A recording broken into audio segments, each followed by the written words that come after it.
Close your eyes for a second. Picture a waterfall. Try to see the water cascading into a blue pool surrounded by trees. Now add the roar of the water crashing down. For decades, the biological assumption was that performing this mental exercise simply triggered a replay mechanism. We thought the brain's sensory centers, the exact same regions you use to actually look at a waterfall or listen to rushing water, were just spinning up old recordings. Researchers have spent over half a century trying to physically map what happens inside our heads when we generate these mental images. Treating imagination as simple sensory recall created a blind spot. It obscured a much more complex interaction occurring within human consciousness. A recent study from Northwestern University used continuous functional scanning to track the neural geography of imagination hour by hour, building individualized brain maps for each test subject. The researchers gave the subjects open-ended prompts. They asked them to imagine a castle on a hill or a rock song playing on the radio, and then report what they saw and heard in their mind's eye. Looking at this 3D schematic, we can see the anomaly in the data. When the subjects reported hearing highly vivid sounds and seeing clear images, the brain's primary visual and auditory sensory centers went completely dark. There was zero activity. If the sensory centers are dormant, the sights and voices inside our heads must be originating from a different part of the brain's network. There is a distinct neurological difference between recalling a specific object you just looked at and imagining a broad, generalized scene. The basic visual cortex acts as an archive, processing fine details, specific edges, lines, and colors.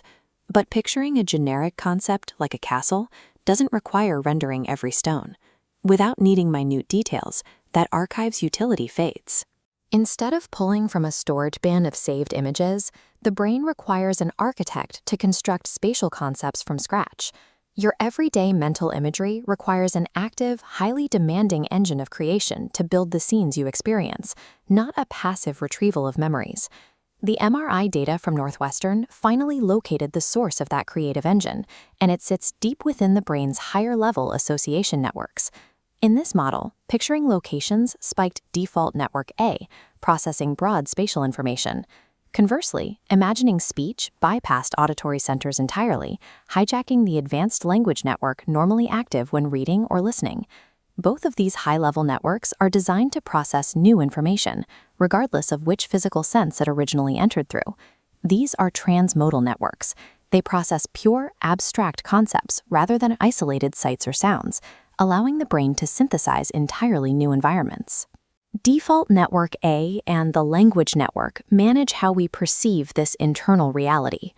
They bypass the primary sensory inputs and use the highest levels of human cognition to build complex environments that don't exist outside the mind. This explains why the voice in your head feels real, even without sound entering your ears. The language network processes the imagined speech exactly as it would an external conversation. The MRI data defines the brain as an active simulation engine, capable of generating vivid experiences without needing to rely on sensory recordings. The open-ended prompts we give ourselves all the time, like daydreaming about the weekend or anticipating how a conversation might go, are the primary fuel keeping this engine running every single day.